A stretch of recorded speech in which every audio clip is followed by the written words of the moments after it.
మనుష్యుల చేత విసర్జింపబడినను దేవుని దృష్టికి ఏర్పరచబడినదియు అమూల్యమును సజీవమునైన రాయియగు ప్రభువునందుకు మీరు వచ్చిన వారై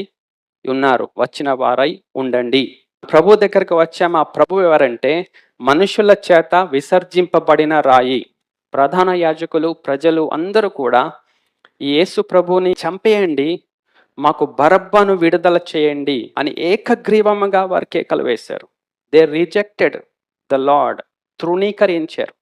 లోకము మనలను ద్వేషించినట్లయితే మీకంటే ముందుగా నన్ను ద్వేషించెను అని మీరు ఎరుగుదురు.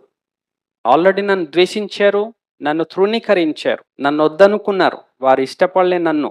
మనుషుల చేత తృణీకరించబడ్డ, మనుషుల చేత విసర్జించబడిన ఆ ఏర్పరచబడిన పరిశుద్ధమైన అమూల్యమైన మూలరాయి ప్రభువైన యేసుక్రీస్తు. మనుషులు ఎవరండి? మనుషులంటే మనమందరం మనుషులమే. మనమందరము ఆ యేసుక్రీస్తు ప్రభుని తృణీకరించే ఛాన్స్ ఉంది. అలాంటి నేచర్ మనలో ఉంది. We have that nature. ఆ స్వభావం మనలో ఉంది, మన హృదయానికి ఉంది. యేసు ప్రభుని మనం ఇష్టపడం, నాకొద్దు, తృణీకరించేస్తాం, రిజెక్ట్ చేసేస్తాం.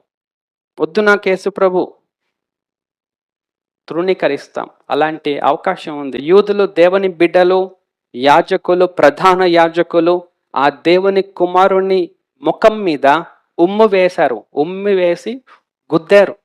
ఎవరు కొట్టారో చెప్పు, ప్రవచించు, క్రీస్తు అని ఎక్కిరిస్తున్నారు వారు. దేవుని బిడ్డలు, దేవుని ప్రతినిధి అయిన ప్రధాన యాజకుడు. అలాంటి దుస్థితి మానవ హృదయం.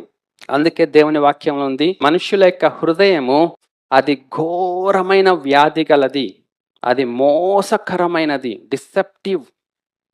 అలాంటి మోసకరమైన మన హృదయము, వ్యాధి గల మన హృదయమును దేవుడు స్వస్థపరచడానికి, పరిశుద్ధపరచడానికి, నిష్కలంక ఉంచడానికి యేసుక్రీస్తు ప్రభు మన కొరకు ప్రాణం పెట్టాడు.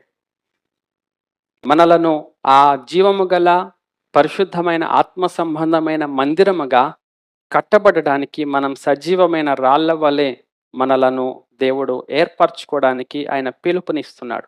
మీరు ప్రభువుని ప్రేమిస్తారా? విశ్వసిస్తారా? విశ్వాసం ఉంచుతారా? ప్రభు మీద ఆనుకుంటారా? మీరు ఆత్మ సంబంధమైన మందిరముగా కట్టబడడానికి మీరు ప్రభుకి అప్పగించుకుంటారా?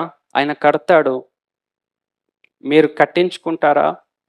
ఇవన్నీ ప్రశ్నలు దేవుడు దీనిలో దాచి ఉంచాడు. మనం సిద్ధపడి ప్రభుకు ఉత్తరం ఇవ్వాలి, ప్రభుకు అప్పగించుకోవాలి.